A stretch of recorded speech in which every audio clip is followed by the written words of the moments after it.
Sims All right. Complete, Sunday kickoff. He's Phil Sims. I'm Matt Sims. Welcome to the Believe Sports Network. We're brought to you by FanDuel. Big Guy got some great matchups here this weekend. Before we get into some of those breakdowns and have our picks, any other thoughts or, as you would say, miscellaneous conversations that you would like to have beforehand? Oh, well, caught me off guard. Let's see. Well, first and foremost, let's go to Phillip Rivers. Okay. Okay. Once you get done and you've turned that mechanism off of getting hit, which you get hit as a quarterback, Right. you can't, if somebody even like once your mother, Matt, slapped me on the back and I went, wow. And she goes, it's hard to believe you played in the NFL. Yeah. And so it really is to think about, no matter how you get rid of the football and all that, letting one go and having some guy run you over again, man, that's tough. So I'm anxious to see how this goes. You think the 5 years maybe, are a little misleading for him and what he possibly can do out there on the field? I mean, it really is amazing to think that he's been out of the league now for 5 years and he's 44 years old. Mike Greenberg made the point today on ESPN's Get Up, right? That just, okay, now, hey, once he gets activated, which it looks like they are trying their best to activate and prepare him for this week against the Seattle Seahawks, right? That restarts his Hall of Fame clock. And ultimately, he's now the starting quarterback of an 8-5 football team that's still in the playoff race here for the Indianapolis Colts. I mean, how wild is that? Like, could you imagine yourself even in his shoes at this moment? No, I couldn't. I really couldn't. And I mean that, being sincere. He's going to get rid of the football. He's going to do everything. So you're playing defense against him right now. I would think if he's activated, I don't think he'll start. Okay. If, Riley Leonard is healthy enough to go. But I would think if the game gets out of hand, either way, that they would want to get Phillip Rivers into the game to give him a few snaps just to see, there still is just 11 on defense. Get rid of the ball, read it right, all that kind of stuff. He would get some action, and then he would be the starter the following week. But listen, he didn't have a strong arm when he was playing, and not that that's everything. It's not. Right. But maybe his last game, which really hurt him, I didn't look this up, was a playoff game up in Buffalo, I think. Really, really windy day, if I remember it. Mm-hmm. And that's a rough day for any quarterback to have, especially somebody like Phillip Rivers. Right. Man, there's no way. So many things. I don't know. I didn't look through all the rosters to see. You could have gone out and gotten a third quarterback from somebody else who had some talent, mobile, strong arm, whatever, and give him a chance if you needed to. But the Colts did this, and I think the whole world is waiting to see how it goes. Yeah, we are. And I mean, let's go right into that football game too, right? We have the Indianapolis Colts this weekend taking on the Seattle Seahawks. The Colts 8-5, the Seahawks 10-3 at the moment. This is one of I think one of the more fun matchups that we have this weekend because the Seattle Seahawks, I really do believe that they are a Super Bowl contender. I really do have tremendous faith in their defense. I mean, you watch guys like Nick Manwari on film, and it's just like scary how good the dude is, right? And the speed in which they play at is phenomenal, right? Mike McDonald, I mean, he is just quietly having one of the best, years, I feel like, of all the coaches in the NFL and just doesn't really get talked about much, right? The Seahawks in general aren't being talked about a whole lot there. But you see right there against the Colts, according to FanDuel, they are 13.5-point favorites over the Colts in this matchup. I mean, Big Guy, is that accurate? I mean, that's, in your eyes, like, is it hard for you to imagine that they're 13.5-point favorites over another NFL team here this late in the season? No. Look at this. I mean, who's playing quarterback for Indianapolis? Right. My gosh. And, listen, I'm going to admit, I got to do a better job of following Seattle. I follow the quarterback just to see how he's doing and try to rip through it. But I need to see the game and look at it more because everything you said is true.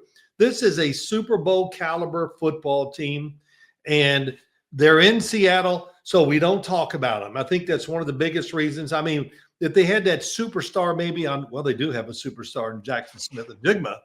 And you know what I mean? Right. Russell Wilson's out there where they had these big names who've done it for years, then we would pay more attention. But the Colts playing this game, the quarterback situation, just overall, both sides of the football. For the Colts to win, they need to have the game of their life from who? From the coordinators, right? Not the players. Let's sometimes as a coordinator, and I had it some with some of my coaches, especially on offense, but where you do things that are out of the box that nobody knows, it's just not who you are, not your character, not your history of calling plays. And find a way to do what? To dumb the game down. I mean, to suck every second out of every play. You're in the huddle. There you are. Whoever the quarterback is looks at the play clock and goes, hold on. All right, we got 15 seconds. Here's the play. And I'm being serious. I know you are. Yeah. So that way, can Lou Anarumo on defense find a way to slow them down, to do something they're not ready for? Hey, look, I would think so. I would think they would have a better chance of doing it from the defensive side just because, Seattle quarterback, he is prone to throw it into some tough spots. And if he does that, and if they're fortunate enough, they get a few turnovers. And the last but not least, Jonathan Taylor, put some more pads on. Okay, because you're going to be running, and we don't care. You got no yards on that play. Try it. You got to do that. Coaches, the running back, and a few guys on defense. They just got to change the game and change the way they play. Yeah, so we'll see, right, if Phillip Rivers is activated to the roster and if he's going to be the potential starter for this weekend's matchup. Either way, right, on the Indianapolis Colts quarterback room is Phillip Rivers, Riley Leonard, and Brett Rippon. And the other part of this too for Lou Anarumo, a tough task going forward because his starting corners potentially are both out. We know Travarius Ward is definitely out right now with a concussion. Sauce Gardner is questionable. And then of course, we expect DeForest Buckner to be back, right, from injured reserve this week. He practiced Wednesday. We'll see if he actually plays in the game. That's really the player that I think, Big Guy, you have been mentioning these past few weeks, that really is just the heartbeat of that defense. So his presence and being back, if they are beat up on the outside there, would be really big. And, listen, the Seahawks, honestly, it's really not that huge, right? This 13.5 point, right? That's according to FanDuel Sportsbooks right now. The Seahawks are 13.5 point favorites over the Colts. And, when you look at the Colts situation with their quarterback out now, of course, potentially having a 44-year-old start, I think this is pretty accurate because you do see just the Colts starting to kind of sputter a little bit, right? As far as just their performance on the field, right? The depth that they have on their roster and key positions has been decimated. And of course, he's 44 years old. What to expect, especially in that hostile environment? It's a lot, even for someone that we know is as good and as a Hall of Fame football player like Phillip Rivers. Man, really fascinating. Big Guy, you made the best point. Just what are the coaching staffs going to do to somewhat help level just the injuries and all that kind of stuff? That's really what it's going to come down to. If the Colts win this game, it's going to be the fact that they just outcoach the Seahawks in critical situations. Yeah, and that happens. Listen, there's a game every weekend, 2-3 games where one team wins because they got outcoached or they outcoached the other team. There's a couple there. One, Sauce Gardner, if he plays, of course, that would be huge. Wow. But that is, man, if you're a corner and there's anything wrong with your lower extremities, you got no chance. DeForest Buckner is the personality, the leader, the man. I think when I didn't even look this up, but I know he didn't have a large number of sacks. But when I would watch the Indianapolis play, he would always jump out to me, just creating opportunities for other guys. I think that might be the most important thing. So just his overall disruption. Yeah, if he can play and be the guy that we think he is, then that's like kind of okay. Maybe we can build around that, and that will give us a better chance. Which, of course, it would. Yeah, absolutely. Big Guy, we're both picking the Seahawks in this matchup. Well, let me think. Yeah, I think I will. Okay, all right. We're going to do it with the spread. Do you want to do it with the spread? Yeah, sure. Let's make it tough. 13.5. Okay. All right. So we both got the Seahawks with the 13.5 point spread. No, I'm not feeling quite as confident about it now, but yes. I mean, I do think the Seahawks are going to win the game, but with the spread, that's a whole nother animal. So hopefully we don't get like some little snafu there late in the football game, like we saw with the Broncos and the Raiders, where we get some, late 70-yard field goal just to cover the spread. But either way, yeah, let's catch here it. we go. Shoot, what was my point? I had one about the game, and I forgot it now. Damn it. See, if I say one thing, I forget the other one. I got in my brain. All right. Well, let's keep it moving forward. All right. It'll come back to you when probably the show's over. We're going to have the Buffalo Bills now. Oh, no, I got it. I got it. Yeah. Okay, here we go. Yeah. What did I say before the season? I don't understand why we keep 2 quarterbacks on the active roster and we have 1 on the practice squad. Okay. And when is somebody going to just keep 4 guys? Okay, 4. Right. And that way we wouldn't get caught in these situations. Yeah, this is very unique where the Indianapolis Colts are, but it gets close with a lot of teams. And the injuries, we saw it last year. I don't know the numbers this year for starting quarterbacks where they've missed starts, whatever. It doesn't matter. Man, it's this quarterback thing. It's dangerous back there. I don't even care. It doesn't even matter to me because if they had 4 quarterbacks on the roster, if they had 5 quarterbacks on the roster, they're never going to play the 4th and the 5th guy. They're going to bring in someone from the outside.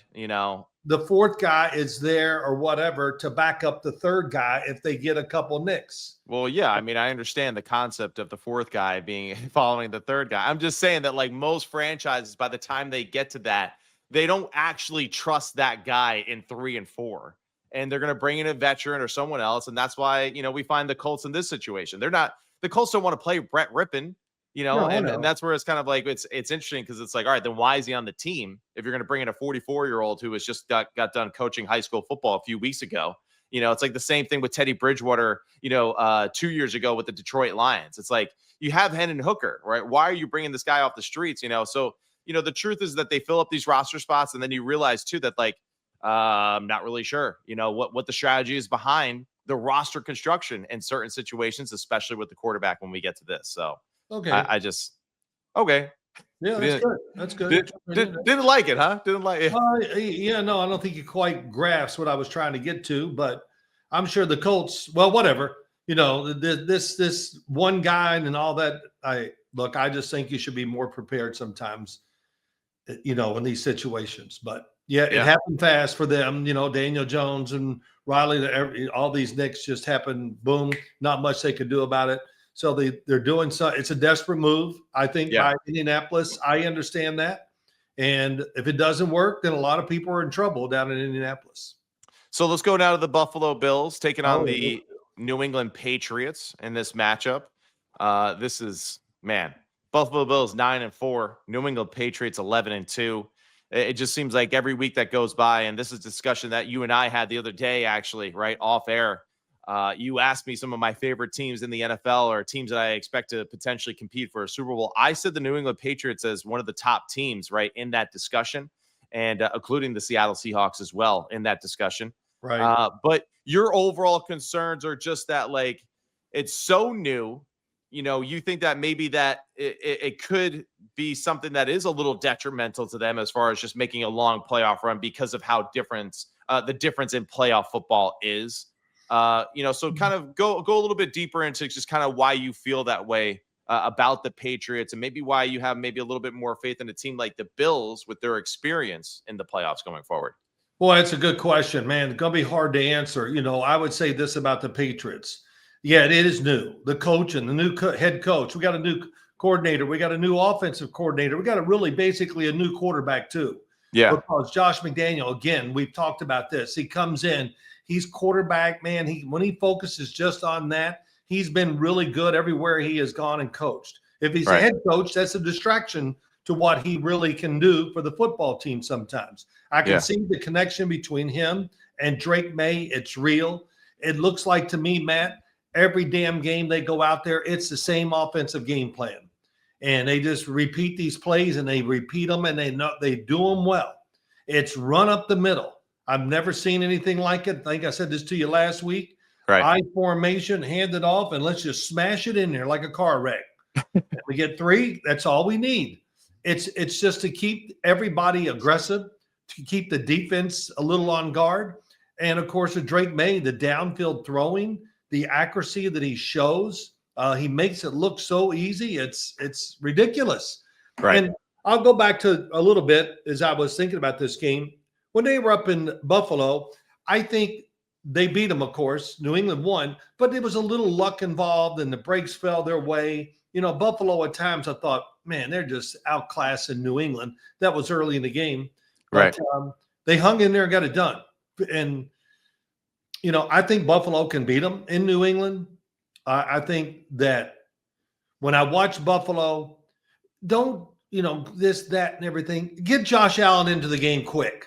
Right. Say, Josh, just drop back and run. Do it 2 times, and we're ready to go. Yeah, right. I'm kind of being serious too. I know you are. I know what you mean. Yeah. Once he gets going, you can see it in his face that what it looks. He's confident in everything. And the other thing is too, I always say these things every week, but I'm listening to people talk about Josh Allen or whatever. Damn, he is extremely, extremely accurate throwing the football. And he does it with such ease. I mean, he's throwing 40-yard passes, and you go, what is that, a check down to the running back in the flat? No, it's going 40 yards. And, of course, the running, once he gets going with the running part, that's a whole different thing. So this is going to be interesting. I think it's going to be a different Buffalo football team for the New England Patriots to look at. And on the other side, Buffalo, this is the same game and the same game plans that you used back there in, I think, week 5 for New England. They're going to do it again to you this weekend. Yeah. So, and you're right. I think a lot of people like yourself, Big Guy, feel that exact same way about Josh Allen, that you almost, we go back to that Cam Hayward Pittsburgh Steelers game, right? As soon as that little scuffle happened under the pile between Josh Allen and Cam Hayward, we saw that all of a sudden, Josh Allen just went into this hero mode, right? And just took over the game basically with his leadership and just the way that he was playing and all that.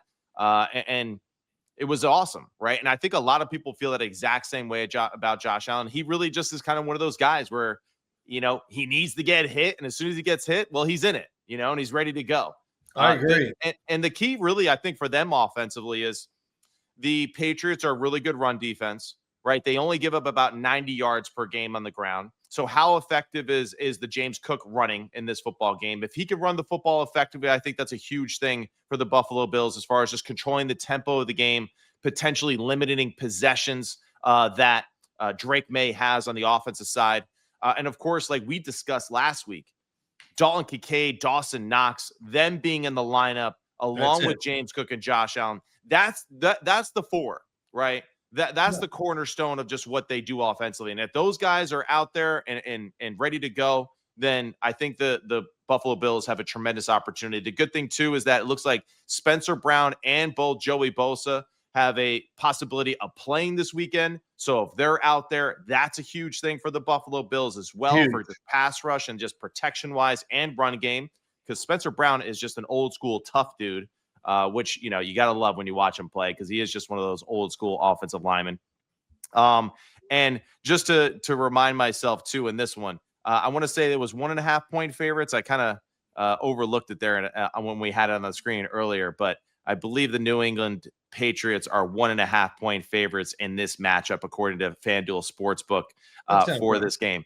And, the other part too, I would just say is when we talk about the New England Patriots, of course, a lot of it goes about Drake Maye, and what's amazing about this whole story too is the fact that, he's got 71% completion percentage. He's been seeing the field extremely well. The red zone and all that kind of stuff has gotten better and better each and every week.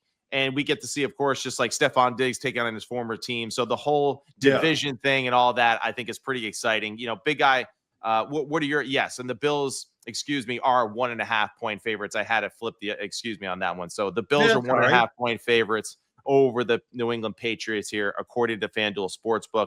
Big Guy, who you going with in this game? Well, a couple of things first. Diggs, that's been a big surprise to me. I didn't know if he still had it, and coming off injury, everything like that he could still be as productive as he is. But You know what? Josh McDaniel, he knew what he was looking for. I'm sure he was talking, let's go get him because he can really fill out our offense, what we're doing. And the other thing that came up, just looking at this game, my gosh, the front office, everybody they went out there and got has really come through for him just about. Yeah. Especially on the defensive side, the sacks, Harold Landry. I always liked him, man. Down in Tennessee, I was going, man, people got to pay attention to this dude. Agree. So that's one thing. I think the other big thing is Buffalo has to set an example early that they're not going to get pushed around and run against. Right. And, so what's that mean? That means you might just have to tell your corners and everything, look, whatever you do, play a little safe, but we're going to stop the run first. Right.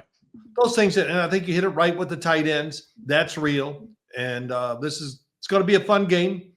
Can't wait to watch it. Picking it, I'm going to pick the Buffalo Bills. And I'm not doing it because the way they played last week and Josh Allen, I just think they're a good match for the New England Patriots. And I'm going back to the game they played many weeks ago, that they know how to play this team. And I think it'll be enough for them to sneak a win out. All right. So I'm going to go with the New England Patriots in this matchup too. And not only that too, we also got Mac Hollins in this game, right? So another guy who played with the Buffalo Bills, right? He'll be excited to have this rematch with them as well. I expect to I do expect the Patriots to be able to run the football, right? At least at a decent pace in this football game, right? To stay balanced, and like you've always said, whether it's 1 or 2 yards, but it's just the process of it, and to continue to go back to those play action passes that Drake Maye's been doing so extremely well here this season. So I'm going to take the Patriots. Big guy, you got the Bills. Yep. Let's keep it moving. Let's go to another game that's really fascinating and interesting, and really not sure what to think of this game, because both teams, as good as they are have a lot of question marks, it seems like, at times. The Green Bay Packers 9-3-1 taking on the Denver Broncos at 11-2. This game is really just potentially 2 Super Bowl football teams here. I mean, 2 Super Bowl defenses. We know that for sure. The Packers in this game are 2.5-point favorites over the Denver Broncos. The over-under is 42.5, according to FanDuel Sportsbook. Big guy, where do you want to start with this Packers-Broncos matchup? Packers, Broncos. Yeah, shoot. I don't even know where I put it. I wrote some things down about that game. Oh, here it is. The game is where? It's in where's the game? It's not in Green Bay, is it? No, it's in Denver. It's in Denver. Yes. Yeah. Well, it was hard for me to nail down what I really wanted to talk about. That I think the first thing is Denver, Bo Nix moves around, can get rid of the football quick, all that. But I look at that defensive front and the speed of Green Bay's defense. It can match the speed of Denver's offense. And you and I talked, and I said, man, listen, this Micah Parsons, it's different. I've never seen anything like it. Right. And watching the last week's game, I told you, in Green Bay, if that game would have been on turf, he'd have got 7 sacks. Because, man, he was spinning out sometimes. I mean, he puts such force to the ground when he moves, and he changes direction like a running back. And, wow. And I just laughed a few times because he would chase people down. I just go, that's just not right to be that big and that good. And, he doesn't have a lot of sacks, but he has enough. But he is the guy that leads that team. So I think, the fact that Bo Nix moves around a lot, this is going to be interesting because this is going to be the fastest defense chasing him that he's probably seen all year long. And, I like their aggressiveness, throwing the football. That's what they're about. It's not about running. It's about throwing the football when you look at that Denver offense. So that's just a couple things to start out. I think the big thing that caught me that I paid attention to, Green Bay, the speed they have at wide receiver and everything, and all their passing game and who they throw it to, that's going to be a big issue too. I'm a big believer in both of these teams. I would say deep down, I probably have a little more faith in Green Bay than Denver. But damn, Denver just goes, well, yeah, we missed the first 15 shots in the basketball game, but you know what? We're going to keep shooting. And they just keep rolling. And what is it about that makes you just trust Green Bay a little bit more than Denver at the moment? Is it the offensive side of the football and just Jordan Love and his play right now? Well, I think that game, of course, he played against Chicago, kind of gives you a little more faith. But I think, when I look at their team, it's short passing than long passing. I mean, there's really no difference. There is a huge difference. They don't have a lot of plays where he's throwing 10-yard in cuts or whatever to the tight end.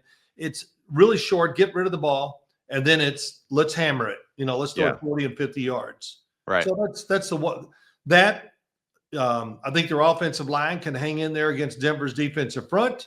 Mm-hmm. So those are quite a few things. To me, this would be a hard game. I'm glad I'm not a betting man, had to, because this is a hard game to pick, in my opinion. So, but go ahead. What are your thoughts about this? Yeah, I think the Packers being 2.5-point favorites, even though the fact that they're on the road in this football game, really just speaks to the fact that just the bettors believe in just kind of what they saw from the Packers, the defense, and of course just Jordan Love and his performance in the offense a week ago.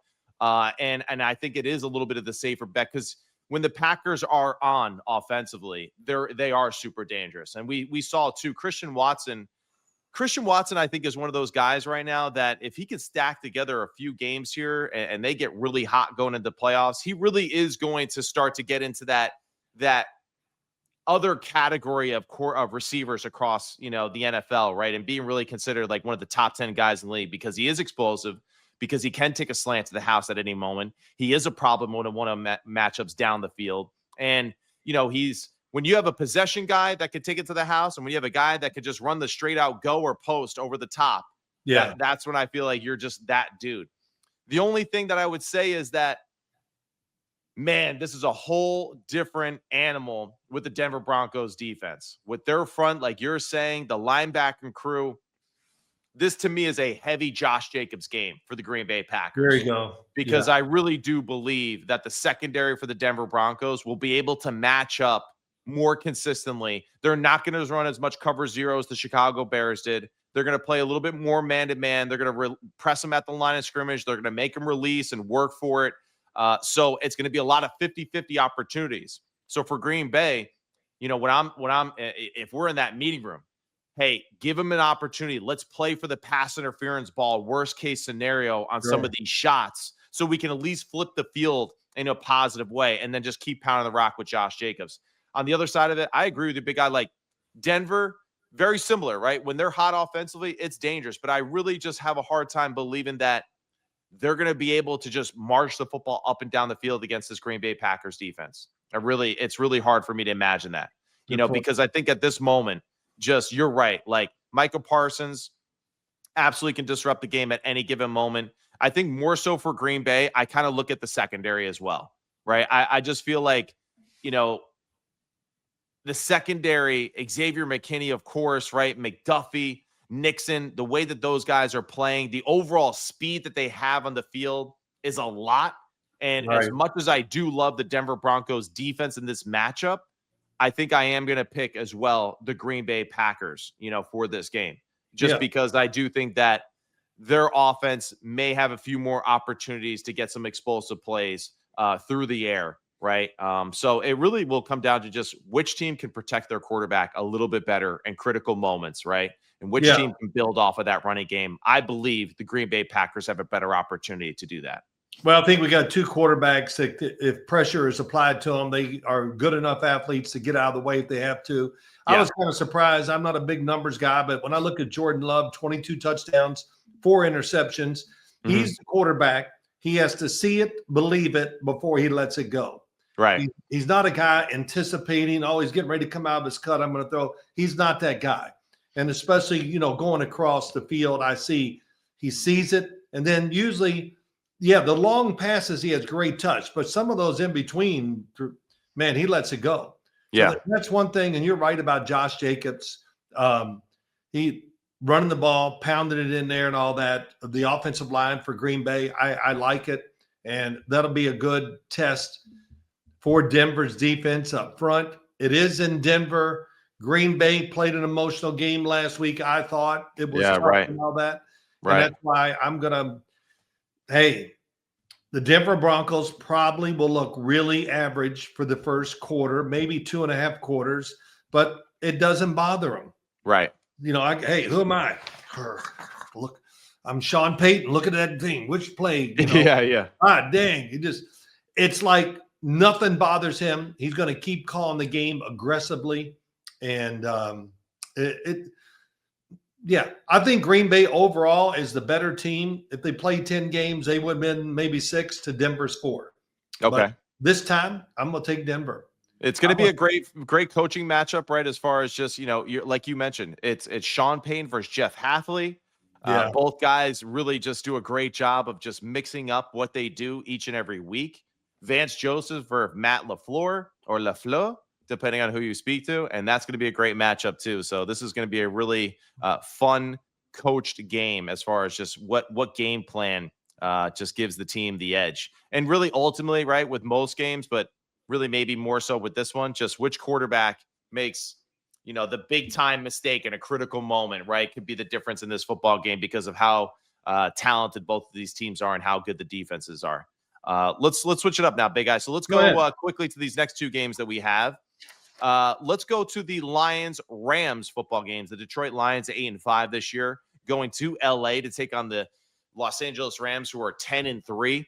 The Los Angeles Rams are one of those teams that we mentioned as far as being one of our Super Bowl favorites, right? That can kind of do a little of everything and have been doing everything well this year in different ways. They had a good bounce back game after their loss to the Carolina Panthers, 31-28. They beat the Arizona Cardinals 45-17 last week. And what's to say? It was just a totally different class of teams going up against each other. Matt Stafford is playing phenomenally well. We've really seen too recently, Blake Corum is no longer like the extra back. Yeah. It does seem like he has gained tremendous momentum. And last week he had 12 carries for 128 yards and 2 touchdowns, along with Kyron Williams is 13 for 84. So now we have a two-headed monster in the backfield for the Los Angeles Rams, which, is pretty exciting, considering how well they were running the football. And a defense that really has been coming on strong here as the season progresses and that can really get after the passer and cover on the back end. So, big guy for you in this matchup, the Rams being 5.5-point favorites over the Lions. I mean, what do the Lions have to do, you think, to beat a team like the Los Angeles Rams here on the road? Well, I look at this game, and I mean, I'm focused on one side of the ball, and that's offense. Right. I mean, we got the Rams and Lions. They know how to pile up the points and the yards, and I have great faith in both of their passing games. Jared Goff, I don't care what the situation is. If you put him in there in a tight moment where he's got to do it, he does it. And he does it because of the scheme they run. I love their passing concepts. He's an aggressive thrower of the football. Amon St. Brown, oh my gosh. I don't know what to say about him except he's great. Right. For the Rams, we're just seeing a different offense and a different thought process. I've said this many times, even this year, about you. Sean McVay, it was always, well, we're going to run it on first down. Well, no, now they're taking advantage of what they got, who they're playing, and they're going down the field early. Right. And, it's and they have many ways to get it done. I think I said this about 3 or 4 weeks ago. They throw more deep out cuts along the sidelines than anybody in football. I mean, from the slot guy going to the out or the deep to the outside guy, it's not he's going to complete 80% of his passes. No, they throw too many deep passes to do that. So interesting game. I like the Rams. This simple. Let's say both offenses are equal, which they're very close, but the Rams definitely have the better defense. Right. That, to me, that's the difference. And when they need to stop, I think they can get it. And the game is in LA, I think, right? Yes, it is. Yeah. Yep. I should know these things. That's okay. Yeah. That's what I'm here for. So when I look at everything, I would be, if the Rams lost this game, that would be a really bad thing. I just can't see them losing to the Detroit Lions and the defense that Detroit has to put out there. Yeah. Yeah. So, and that's where I think for this matchup, I look primarily for the Detroit Lions and their offense. Of course, just, I go back to the running attack, right? And Fisk, Ford, Turner, Byron Young is questionable, but it looks like he's going to be able to play. Nate Landman, of course, at the inside backer position for the Los Angeles Rams. Just their task at slowing down the Detroit Lions offensive line, the running attack. And if they can do that, I feel like that plays in a huge factor for them going forward. I mean, it's really just, to me right now, I feel like the Lions are like, if Gibbs is going, they can beat everybody. That's really what it comes down to. If he's rolling, they can win the game. There's no doubt about it. So when I look at this matchup, take away the rushing attack by Gibbs, that at least gives you, I feel like, a a better opportunity, right, and some of those play action passing to get in those passing lanes, to interrupt some of those deep in cuts that it seems like they hit each and every week to Amon-Ra, right, and to Jameson Williams over the middle. So that's going to be huge. The other part of it too is, Sam Laporta is still out, and I feel like Sam Laporta is still kind of like that missing piece for this Lions offense at times, right? When I watch them, where they need that boot or that naked or whatever to kind of mix into the game plan, and just it's kind of hard to do those things without him. But that's the key matchup for me. It's the Jahmyr Gibbs just rushing attack. How do the Rams keep that all bottled up? I believe the Rams can cover pretty well in the back end against Amon-Ra and Jameson Williams. Their safeties are playing really good football. They got great speed. They've been reading the quarterback well. They can disrupt the pocket. I think it definitely can play into their favor. I'm taking the Rams as well in this matchup, Big Guy. You also have the Rams too, right? Oh yeah, me too. I think the Rams, they can bend but don't break defense. That's what I look when I see them. They'll give you a few plays, but then now somebody's got to make a play, and now they show you a different side of who they are. Right. And the closer you get to their end zone, the tighter they can be, and that's kind of where they excel. So, like I said, it's people run the ball on them, people throw the ball on them too. Not with great success, but good enough. And Detroit's better than most teams they have in the past game. So, but I do like the Rams. I'll take them. What was the spread on that game? Do you know? So the spread on that game, just to make sure that I had it correctly again, was 5.5, right? Wow, the Rams are favored 5.5 at home against the Detroit Lions. And, the other thing too is that like the Rams, don't get enough credit, I think, too much as far as you're right. Like a little bit of a bend, but don't break philosophy defensively. But like Kobe Durant, right? Emmanuel Forbes, they've been playing really good football lately. And Curl and Kitchens at the safety positions have been awesome too. So this is a team that I think is a little bit deeper than I think a lot of people give it credit for sometimes, right? Once we get past the head coach, quarterback, and all that discussion. So hey, look, this could be a fun one. Man, they're a potential Super Bowl team. Yeah. And I know people probably hear that a lot. But man, it's hard to start picking out teams that you have enough faith in to finish this season off to get to the Super Bowl. Right. I mean, it's rough out there. I mean, it's rough. I don't care who you are and who you play. You got to you give me the best. Well, maybe there's two teams in the league or one or two that, you can play a bad game and still win. But man, it's amazing the competition and how the margin of error is smaller than ever between so many teams in the league. So, yeah. So who we got? We got Kansas City and the Chargers. We got the Kansas City Chiefs taking on the Los Angeles Chargers. This is Sim's Complete Sunday Kickoff on the Believe Sports Network, brought to you by FanDuel. And yeah, the next game that we have is the Chargers, the Chiefs. This one, man, as always, not going to disappoint. I mean, it's amazing that I don't even really know what to say. It's just so strange to think of the Kansas City Chiefs at 6-7 at the moment. I said to you earlier in the show, right, that, or at least last week's show, I thought that the Chiefs offense was kind of getting a little bit on the staler side.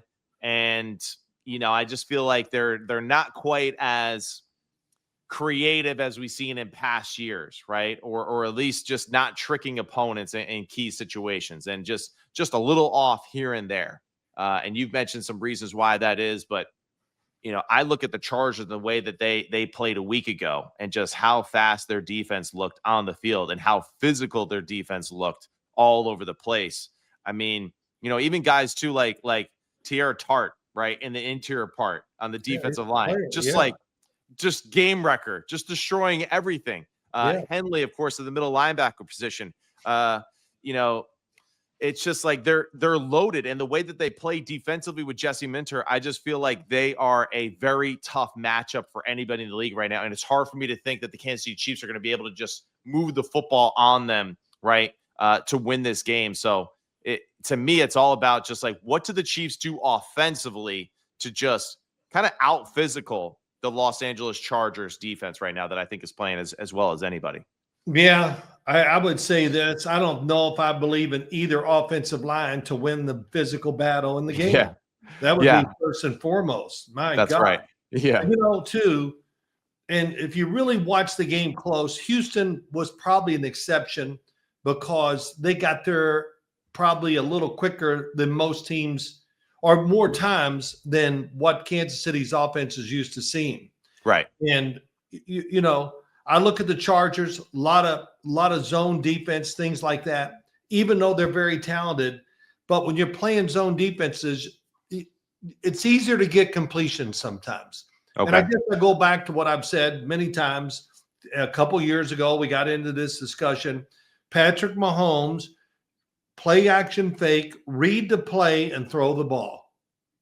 It's almost like sometimes I see him make a fake, and it's like there's a curl route, and there's a guy in the flat.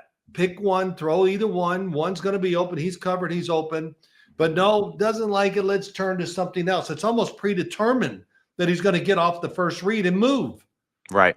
And, you know, when you move against a team that's playing like the Chargers do, they're going to hunt you down fast. They are. Yeah. Because their eyes are on you. They're not running all over the field chasing people. Right. So that, and then my big thing with the Chargers, Matt, I mean, come on. Can they protect well enough? Justin Herbert, broken hand, surgery. I can't imagine. Did they numb that damn thing before the game? Because if somebody hits you in the shoulder, it goes, oh my God, my hand hurt. Yeah. But can they protect him well enough to give them a chance to win? I think it's Greg Roman. They got to go to another level is what they're doing in the passing game too. And of course, they're going to try to run, and will run the ball if they can, match up against the Kansas City defensive front, which is hard to do with an offensive line that's got a lot of backups in there. Mm-hmm. But the passing game's got to be a little more for me. When I did go, I scanned their game really quick from Monday night. And the passing game, no, it wasn't. To me, it didn't give the receivers and the quarterback enough chances to win those battles. Yeah. Well, and you remind me again, too, just how beat up it was, how ugly it looked against the Philadelphia Eagles, and yet they found their way to win the game. And, that was me looking at it from a cup half full from the Los Angeles Chargers defensive side of it, but the cup was half empty when you look at it from the Chargers offense aspect of this football game. And you're right. I mean, Justin Herbert, I thought, played extremely well. He was 12 of 26 for 139 and a touchdown in that football game. And I thought he played well. What really was the difference of the game is that he had his 10 carries for 66 yards, right? He was the leading carrier of the football team. Amari and Hampton being back, I think, is a big deal. Kamani Vidal, 1 catch for 60 yards, right? But outside of that, we didn't really see many opportunities to guys down the field, right, or in that passing attack. And you got to think, too, well, why is that going to change against Kansas City, who,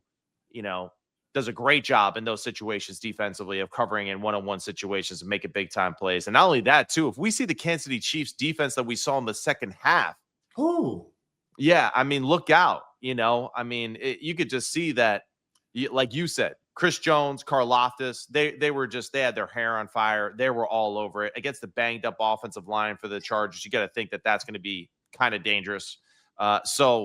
Man, this is a tough one to pick, honestly, because both teams, they really got their issues. Tell me this. Go. Will the Kansas City faithful be in the stands and behind their team from start to finish? Yes. And you know what? If they struggle early, it'll be interesting. And also just the makeup of the Chiefs. I know they're battle tested. I know all these things, as you can say. Right. But after losing that game against Houston, and now they're at 6-7. Yeah.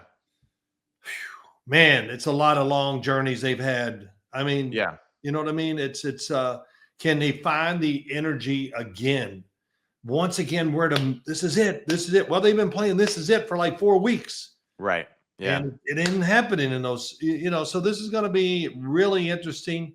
We got two teams that have a lot of question marks for being teams that we think can really do well if they got in the playoffs and all that stuff. So this is man, there's a lot of, I don't care what you say, this is pressure. It is. I mean, and think about it too for the Chargers. What an awesome opportunity that you have the opportunity to close the door on the Kansas City Chiefs and what they've been able to accomplish these past few years, you're the one that has the opportunity. Unfortunately, you're hunting a wounded animal that is very dangerous, that has taken the lives of many other hunters. And simultaneously, you're very injured being the hunter as well. So this is really a fascinating pick. And man, I'm just going to go out. I know what you're going to do. Give me the Chargers. Let's go. Okay. Give me the Chargers. I'm just going to have some fun with it. Yeah. I want to, of course, I feel like common sense wise, I would take the Kansas City Chiefs, right? Because of all the things that you mentioned, but I'm just going to go with the fact of Chargers got a great opportunity. Let's see if they put it all together, and it'll be fun either way. Because I know both coaching staffs are going to be ready to go for this one. Yeah, I'm going to take Kansas City. So we got two different ones. You got New England. I got Buffalo. Yep. And we both got the Rams. You got the Broncos. I got the Packers. Oh, that's right. Yeah. Okay. So we switched on three of them. So so earlier in the show, we both took the Seahawks. Big Guy took the Buffalo Bills. I took the New England Patriots. Big Guy has the Broncos. I have the Packers. We both have the Rams. And Big Phil has the Kansas City Chiefs. I have the Los Angeles Chargers. But you're right. This probably will be a big sea of red in the stands there at SoFi. You would think. Oddly enough, last week for the Kansas City Chiefs, a lot of fans left, I feel like, way earlier than what we're used to seeing. So that's pretty telling, too. For a fan base that has as much success as they had, they certainly bailed pretty quick the other night. So we'll see how it kind of plays out. Yeah, it was, man, that was the most exciting, dullest game that you could ever watch. I mean, man, that game was, it turned into, it was so ugly there at times, but it was great. Yeah. It's sometimes it's great to see games that are so hard to score, because then it becomes about patience. Oh, wow, what a word, because Andy Reid didn't have the patience. Right. He decided the game in his way, which, look, they won Super Bowls because he's made these decisions. Yeah, well, I mean, hey, Andy was impatient the one, and then Patrick Mahomes was impatient the other, right? So they both were trying to kind of create that moment that they needed to just propel them to the end of the game, but it just didn't work out. And hey, we'll see. Big Guy, last thoughts. Go. I want to say this, because there's so much talk about Cleveland, and I forgot who they got this. Oh, they got Chicago, right? Yes, in Chicago. So that's one thing. But with Shador, I love it. Some guys come on, they should take him out and not let him play the rest of the year because of. It's amazing the opinions and how they're just everywhere. But whatever. But I will say this: the offense fits exactly his talent level of what it is. And Kevin Stefanski, remember Joe Flacco from a couple years ago, I've said this before, when they went to the playoffs, because he's bombs away. And Kevin Stefanski, I remember him going, I'm going to design so many plays that are deep down the field that, like he was just saying, we're going to air it out. And that's what he did last week for Shador Sanders. A lot of deep crossers and things like that. And Shador threw for a lot of yards, but let me tell you what, if he had 10 starts under him, he would have hit some more, because they were doing a great job. And I thought the offensive line kind of failed him a little bit. The week before, they were tremendous in pass protection, but Tennessee kind of tightened it up a little bit. But it was interesting. And then the other one, tell me what you think about when they're going for the 2-point conversion, what they did. Shador went out. They did whatever, the double reverse pass or whatever they were going to do. Yeah, I mean, I think, what should I say? Yeah, it was dumb. That's really what it comes down to. Yeah, that's it. I mean, there's no breakdown. It was stupid. Keep your quarterback on the field, let him do it, and that's it. I don't know. The trick play, it's like, it's cute and all that, but I'm okay with you running that trick play if if it's a little bit more of a stable situation right now, which is how it's going, and the narrative and all that stuff, the things behind the scenes, the things that are right in front of us. It's just like, just keep it simple. Can we just keep the kid out there, let him throw a fade, and let's move on? I mean, So that was one of those things where I was just like, it was dumb. The other thing too, I want to mention to you, big guy, just as an overall thing, because a few weeks ago, what are the Commanders doing? God, they're so stupid for playing Jaden Daniels at the end of the game, immediately the game. Just want to remind everybody that Sam Darnold was out there when the score was 30-9 against the Atlanta Falcons on the road where they were dominating. And he was out there all the way to the end of the game. There in the fourth quarter with 8 minutes left in the game was still the QB that led them to a 6-play, 35-yard drive that took 3 minutes off the clock and make it 37-9. So just want to say that, like, hey, it's not mentioned because he didn't get hurt, but there's McDonald, a Super Bowl caliber football team, right, that has a lot more to play for than whatever the hell the Commanders were playing for a few weeks ago, which was just, respect. And their starting quarterback was out there. No questions, no problems by the media, no problems by the national media. He was out there still making plays, moved up in the pocket, got hit pretty hard too during that drive. So just saying, it's football. This whole like saving from next year and all that. Just ask Joe Burrow about that. You only have so long to play this damn game. And, we're not going to sit there like fantasy football owners and be like, oh, yeah, I'm going to make this move and this move. No, you don't think that way when you wear those pads and that helmet, man. So, just a reminder to everybody. Yeah, no, my thing is, after the play's over, well, I wouldn't have done that. Well, tell me what you're going to do before the play. I don't need to know after. You were all that's right. After the fact. And it's amazing. People came on TV. They should fire Stefanski for that call. Well, they might go into it, but they're going to fire him because they don't win enough games if they do. Yeah, that's right. He's going to get fired for all the other things that have happened over the past few years. Now, I got to tell you, I like the design of their offense. I do. We know Stefanski's a good coach, and we've even had this discussion too that if for whatever reason, if he is a free agent after this season, I want him in New York. Yeah, the New York Giants should seriously consider Kevin Stefanski as being someone to be the leader of their offense, because he is a guy, right, that can make it work in a lot of different ways. So here's the other thing, real quick. I know we're going long. When you talked about, take them out of the game because why are you in there with the big lead? We're playing on Monday Night Football, 1984. The 49ers are beating us and the game is over. And we still get the ball back with a little bit to go. And I figured, well, they'll take me out and put, the backup quarterback in. I don't know why I was thinking that. That's what I thought. I'm sitting on the bench and Parcells goes, what the hell are you doing? I said, oh, what? He goes, get your ass in there. And so I ran in and, he wasn't worried about, don't let Phil get hurt. Hey, we're going to play the game until it's over. That's right. It was a great thing. I think I went 6 for 6 and threw a touchdown. So, dump. When you're, how that finished the game up, pad the stats. Yeah. Hey, a lot of people have made it to or being considered to be in the Hall of Fame for doing that exact same thing. So, there's nothing wrong with padding the stats a little bit there. There you go. All right. Well, that's good stuff. All right, hey, man. Sims Complete Sunday Kickoff on the Believe Sports Network, brought to you by FanDuel. He's Phil Sims. I'm Matt Sims, and we'll see you next time. Toodles. Toodles.